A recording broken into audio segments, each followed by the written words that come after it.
और ये गुफा है, आप देख सकते हैं कितनी विशाल बड़ी बड़ी चट्टानें हैं और चट्टानों के नीचे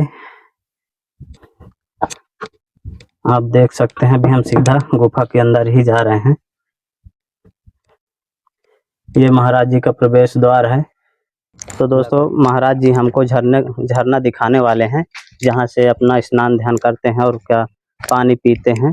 देखिए किस तरह के घनघोर और बीहड़ जंगल में महात्मा रहते हैं। भोजन प्रसाद की व्यवस्था कैसे होती है? यहाँ पे तो सब इष्ट के ऊपर निर्भर है, नहीं तो हमारे गुरु महाराज वगैरह तो जो पत्ती ही चर लेते थे जी, देखते थे बंदरों को कौन कौन सी पत्ती खाते हैं तो कौन मानव के अनुकूल है कौन प्रतिकूल है, इसको देखते हुए उस समय कंद मूल फल भी काफी होता था। अभी भी होता है इस जंगलों में, लेकिन क्या उसके लिए मेहनत बहुत करना। तो यहाँ पे तो एक आकाश वृत्ति चलती है जी। और जिनको आकाश वृत्ति में नहीं रहना है तो ऊपर गांव है, अच्छा। वहाँ से भिक्षाटन भी कर लाते हैं। बहुत से साधक सोचते हैं कि थोड़े से के पीछे क्यों पर भगवान को परेशान किया जाए कि आप भेजेंगे तभी खाएंगे। जी जी। तो इस तरह जिनको जो वृत्ति अच्छी लगती है वो उसी वृत्ति में रहते हैं। ये अच्छा, तो अनादि से सिद्धों की तपोस्थली रही है। यहाँ पे राजा बाली ने तपस्या किया था, इसके बगल में राजा चूहा है, वहाँ सुग्रीव ने तपस्या किया था। अच्छा। और भी परंपरा से बहुत से संतों ने तपस्या किया। हमारे गुरु महाराज ने यहाँ तपस्या किया, उससे पहले और भी संत करते रहे। दोस्तों अपने चैनल के माध्यम से लगातार हम आपको सिद्ध साधु संतों के दर्शन कराते आ रहे हैं, जो इस तरह की पहाड़ों की गुफाओं में कंदराओं में रहकर भजन साधना करते आ रहे हैं। आज आपको लेकर आए हैं चित्रकूट के घनघोर जंगलों के अंदर। आप दृश्य देखकर अंदाजा लगा सकते हैं। आपको बता दें कि काफी घनघोर और खतरनाक जंगल है। इन जंगलों में अंदर की ओर एक रास्ता गया है, जहाँ पर एक संत गुफा के अंदर रहकर भजन साधना करते हैं। तो आज आपको वहाँ ले जाने वाले हैं। वीडियो के अंत तक बने रहिएगा। और हाँ दोस्तों, आप लोगों से एक छोटी सी गुजारिश है, वीडियो को लाइक शेयर और सब्सक्राइब जरूर कर दिया करें, जिससे ज़्यादा से ज़्यादा लोगों तक पहुंच सके। तो आइए चलते हैं सीधा संत की कुटिया की ओर। इस तरह के रास्ते हैं, इन चट्टानों के ऊपर से होकर हम नीचे की ओर जा रहे हैं। आप देख सकते हैं, वीडियो में देखकर आप अंदाजा लगा सकते हैं कि किस तरह की जगह है ये और कितना साधु महात्माओं का कठिन जीवन रहता है। काफी संभल कर उतरना पड़ता है, क्योंकि नीचे काफी ढाल है। ये बड़ी बड़ी चट्टानें हैं, इनमें देखे तीर के निशान बना दिए हैं किसी ने। तो इन्हीं तीर के निशान को देखते हुए हम नीचे की ओर जा रहे हैं और देखते हैं कि महात्मा मिलते हैं कि नहीं मिलते हैं। संत मिलेंगे तो आपको दर्शन जरूर करवाएंगे, यदि नहीं मिले तो फिर क्या करेंगे। अब हम जा तो रहे हैं उनकी कुटिया की ओर। आपको बता दें कि ग्रामीण लोगों ने हमें बताया था कि वहाँ संत रहते हैं, तो उनके बताए एड्रेस के आधार पर हम सीधा नीचे की ओर जा रहे हैं। यदि संत नहीं मिले तो फिर हम क्या कर सकते हैं, परंतु हम कोशिश तो पूरी कर रहे हैं। नीचे की ओर कुटिया की ओर ही सीधा भी जा रहे हैं। एक रास्ता इधर के लिए गया है, इधर भी पत्थरों में लाल निशान बना है और बगल से एक रास्ता इधर के लिए गया है, इधर भी। तो हम पहले इधर चलते हैं, क्योंकि इधर भी लाल निशान बना है, तो हमें लगता है कि इधर संत हो सकते हैं। क्योंकि अब हमें रास्ता यहाँ से क्लियर मालूम नहीं है कि किधर है। इधर से पानी की आवाज आ रही है, इसलिए हम इधर की ओर ही जा रहे हैं। मुझे लगता है कि इधर झरना बह रहा होगा शायद, क्योंकि इधर से पानी की आवाज आ रही है। इधर झरने का पानी बह रहा है, शायद पानी की आवाज आ रही है। और इधर दूसरी तरफ चलने पर हमें एक शायद महात्मा इधर बैठे हुए हैं, आप देख सकते हैं चट्टानों के ऊपर। तो फाइनली दोस्तों हम जंगलों के अंदर आ गए हैं। आप देख सकते हैं बड़ी बड़ी चट्टानें और बड़े बड़े पेड़ पौधे। यहाँ पर आपको मानव के दर्शन नहीं होंगे तो संत महात्मा, पेड़ पौधे और चट्टानों के। और ये देखिए कितनी बड़ी बड़ी चट्टानें हैं और महाराज जी के पीछे कितनी विशाल खाई है और घनघोर बीहड़ जंगल है। यहाँ पर खूंखार जानवर भी रहते होंगे। तो आइए महाराज जी से सीधा आपको मिलवाते हैं। सीताराम महाराज जी। सीताराम। महाराज जी, आप काफी बीहड़ जंगल में रहते हैं, तो कब से यहाँ पर रह रहे हैं? वैसे तो हम लोग यहाँ, ये तो तात अनादि सिद्ध थलेहु लोकेहु काल विदित नहीं केहु, ये तो अनादि से सिद्धों की तपोस्थली रही है। यहाँ पे राजा बाली ने तपस्या किया था, इसके बगल में राजा चूहा है, वहाँ सुग्रीव ने तपस्या किया था। अच्छा। और भी परंपरा से बहुत से संतों ने तपस्या किया। हमारे गुरु महाराज ने यहाँ तपस्या किया, उससे पहले और भी संत करते रहे। अब उसके बाद तो 35 साल से तो हम लोग ही यहाँ पे जो है साधनारत हैं। अच्छा। हाँ, 35 साल हो गए महाराज जी आपको? 35 साल हो गए हम लोगों को इस आश्रम में। तो महाराज जी, आप इतने घनघोर जंगलों के अंदर कैसे पहुंच गए? यहाँ तो कोई पहुंचता नहीं है।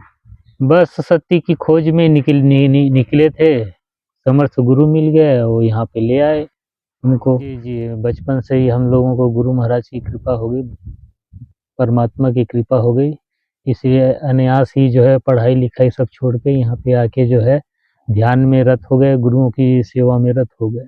आप बाल संत है महाराज जी। जी। तो महाराज जी, आपके मन में कैसे विचार आया कि कैसे कोई घटना घटी, कैसे आप संत हो गए? नहीं, कुछ न कुछ जो है कुछ बाहरी घटनाएं घटती, कुछ आंतरिक घटता है, तो हमारे अंदर भी जो है कुछ न कुछ हृदय परिवर्तन हुआ। स्टूडेंट लाइफ में जी रहे थे, भजन कर रहे थे, फिर अचानक जो है ज्ञान वैराग्य ध्यान में परिवर्तित हो गया। गुरु की कृपा से इष्ट की, अध्यात्म की ओर, सत्य के अन्वेषण की ओर जो है निकल गए। जी। इस तरह जो यहाँ से लेकर पूरे चित्रकूट की यात्रा, यहाँ से लेकर हिमालय से लेकर जो है पूरे भारत का भ्रमण, जो संत है उनसे दर्शन ये प्राप्त किया, और अनेक और भी अन्य गुफाओं में हम लोगों ने भजन किए। उत्तराखंड से लेकर असम, गुवाहाटी से लेकर इधर राजस्थान, एमपी, यूपी की बहुत सारी गुफाएं हैं जहाँ हम लोगों ने साधना भजन किया। तो इधर भी महाराज जी आप गुफा में ही रहते हैं? यहाँ भी गुफा ही है, और जल को झरना है, यहाँ पे यमुना जी की धारा है। अच्छा, ये जो आवाज आ रही है, ये यम तीर्थ के नाम से मिलता है जी। इस स्थान को। पंडा लोग भी इसको यम तीर्थ के नाम से पूजते हैं जी। क्योंकि जिस समय भगवान राम यहाँ पे आए थे, उस समय जितने पवित्र नदियाँ थी, गंगा, जमुना, सरस्वती, सब नदियाँ यहाँ पे प्रकट हुई थी उनकी सेवा में। तो ये जो झरना है, जो धारा है, इसको यमुना जी की धारा मानते हैं। अच्छा। और ये जो नीचे गुफा है, ये है बाली की गुफा रहा है शुरू से। यहाँ से इन्होंने तपस्या यहीं किया, फिर जाके उन्होंने अपना राज्य का किष्किंधा वगैरह में संभाले। तो और हमारे जो गुप्त संत हैं, उनकी तपोस्थली रही है, ये सिद्धाश्रम के नाम से मिलता है तीर्थांक में। अच्छा। सिद्धाश्रम के नाम से मिलता है, हालांकि अभी वो वर्तमान में इनको बंदर चूही है के आश्रम से जाना जाता है। जी। जी, क्योंकि बंदर यहाँ बहुत रहते हैं, चूही या चूहा यहाँ की भाषा में ये जो जल का स्रोत चल रहा है, इसको बोला जाता है। अच्छा। अच्छा। जी, नीचे गुफा है। तो महाराज जी, आप जैसे गुफा में रहते हैं तो काफी घनघोर जंगल भी है, तो खाने पीने का, भोजन प्रसाद की व्यवस्था कैसे होती है? यहाँ पे तो सब इष्ट के ऊपर निर्भर है, नहीं तो हमारे गुरु महाराज वगैरह तो जो पत्ती ही चर लेते थे। जी। देखते थे बंदरों को कौन कौन सी पत्ती खाते हैं, तो कौन मानव के अनुकूल है, कौन प्रतिकूल है, जी। इसको देखते हुए उस समय कंद मूल फल भी काफी होता था। अभी भी होता है इस जंगलों में, लेकिन क्या उसके लिए मेहनत बहुत करना। तो यहाँ पे तो एक आकाश वृत्ति चलती है, जी। और जिनको आकाश वृत्ति में नहीं रहना है तो ऊपर गांव है, अच्छा। वहाँ से भिक्षाटन भी कर लाते हैं। बहुत से साधक सोचते हैं कि थोड़े से के पीछे क्यों पर भगवान को परेशान किया जाए कि आप भेजेंगे तभी खाएंगे। जी। जी। तो इस तरह जिनको जो वृत्ति अच्छी लगती है, उसी वृत्ति में रहते हैं। अच्छा महाराज जी, जैसे किसी दिन खत्म हो गया राशन पानी, तो क्या फिर? देखिए, आने को तो यहाँ साधक के लिए कोई कुछ भी असंभव नहीं है। कमी तो कमीनों की यहाँ होती है, यहाँ तो परमात्मा का सच्चे दरबार का दरबार है, यहाँ तो किसी चीज की कमी नहीं है। जब संकल्प से ऋषि भारद्वाज वगैरह जो है सब व्यवस्था कर सकते हैं अपने तपोबल से, तो ये तो छोटी मोटी चीजें हैं, उदर पूर्ति की बातें। तो ये तो अपने आप जब भगवान पेट में देता है तो यहाँ भी देता है, जब उसके नाम से पड़ा हुआ है। तो बाकी जिसको जिस वृत्ति में रहना, जिनको हमने सब वृत्ति देखी है, इसलिए हमको तो पूर्ण विश्वास है कि दाता एक राम, भिखारी सारी दुनिया है। जी। जी। हाँ, तो इसलिए जो है योगक्षेमम हम ऐसी जो कहते हैं कि जो मेरे भरोसे रहते हैं उनका योगक्षेम, ये तो छोटी-मोटी जो भौतिक ज़रूरतों की चीज़ है, वो तो साधक के संकल्प होने से पहले ही वो पूरी कर देते हैं। लेकिन बस एक है आस और विश्वास उस पे हो तो सब कोई भी असंभव नहीं है, जी। कुछ भी चीज़। अच्छा महाराज, ये जो पानी का झरना चल रहा है तो गर्मी में भी चलता है, इसी तरह चलता रहता है। रुकता नहीं है, नहीं, तो पानी की व्यवस्था रहती है बराबर। पहले तो और बहुत ज़्यादा झरता था, लेकिन अब प्रकृति थोड़ा परिवर्तन की वजह से जगह-जगह वो भी स्थान बदलता रहता है वहीं पे, जी। तो ये थोड़ा कम हो गया। नहीं पहले तो इतना झरना चलता था, अब आज के समय में सभी पुरानी स्रोत ज़्यादातर सूख गए हैं, न पुराने कुएँ सूख गए हैं। तो बाकी इतना ही चलता रहता है, इसमें कोई कमी नहीं है। अच्छा। तो दोस्तों महाराज जी हमको झरना दिखाने वाले हैं, जहाँ से अपना स्नान ध्यान करते हैं और क्या पानी पीते हैं। देखिए किस तरह के घनघोर और बीहड़ जंगल में महात्मा रहते हैं। इस तरह के पथरीले रास्ते हैं, यहाँ पर कोई आपको रोड वगैरह देखने को नहीं मिलेगी और चारों तरफ से घनी घनी झाड़ियाँ।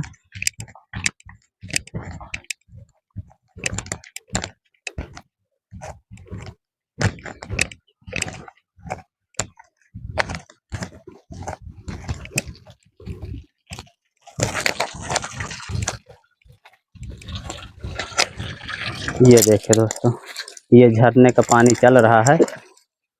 यहीं से महाराज जी अपना पानी पी जाते हैं और नहाने भी यहीं आते हैं। ये यम तीर्थ है, यमुना जी की धारा है ये। अच्छा। ये जिस समय भगवान राम आए थे उस समय सभी जो पवित्र नदियाँ उनकी सेवा में आ गई, तो ये यमुना जी की धारा माना जाता है यहाँ अच्छा पे। अच्छा अच्छा। चित्रकूट में कहीं गंगा जी की है, कहीं गोदावरी की है, कहीं सरस्वती की है, तो ये यमुना जी की धारा है। जी जी। तो ऊपर से तो महाराज जी पहाड़ है, या नीचे से निकल रहा है पानी? जी ये जो है अंदर से जो है सभी बहुत सारे जो हनुमान धारा का स्रोत भी इसी से लगा हुआ है ऊपर में। अच्छा। ये हनुमान धारा भी इसी लेबिल में उस साइड है, ये इस साइड है जो बाली की है। अच्छा अच्छा। है जो बंदर चुई आश्रम है, हाँ हाँ। वो इस साइड है। इसी लेबिल में जो है इधर चले जाइए तो नरसिंह धारा है, और इस तरफ से चले जाइए तो कोट तीर्थ, देवांगना, बाके सिद्ध, पंपस, और जितने भी प्राचीन तीर्थ हैं सब इसी पहाड़ के में हैं। जी जी जी जी जी। तो दोस्तों अभी आपने महाराज जी का सत्संग सुना। आइए आपको महाराज जी की गुफा के भी दर्शन करा देते हैं। गुफा की ओर जाने के लिए ये रास्ता गया हुआ है, अभी हमें और अंदर चलना होता है।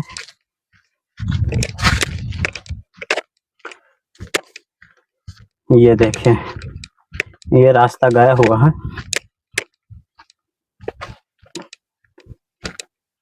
अभी हम वहां ऊपर से होते हुए और यहाँ से नीचे उतरकर यहाँ पर आए हैं, और यहाँ से अभी और नीचे हमको जाना होगा।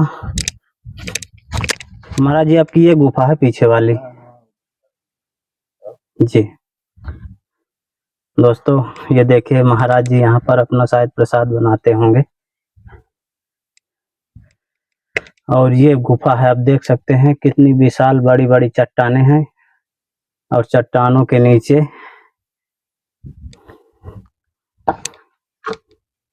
आप देख सकते हैं। अभी हम सीधा गुफा के अंदर ही जा रहे हैं। ये महाराज जी का प्रवेश द्वार है, लकड़ियों से बनाए हुए हैं।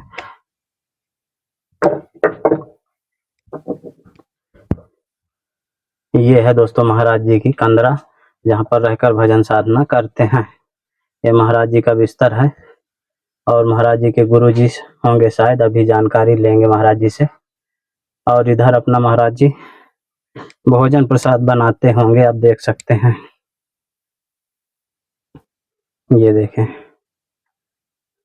और गुफा के सामने आपको इस तरह के घनघोर बीहड़ जंगलों के दृश्य देखने को मिलेंगे। तो दोस्तों संतों की तपस्थली का वीडियो आपको कैसा लगा, आप हमें कमेंट में ज़रूर बताइएगा। जल्द ही मिलते हैं एक नई जगह एक और नए वीडियो के साथ। तब तक के लिए कामतगिरी जर्नी की ओर से आप सभी को धन्यवाद।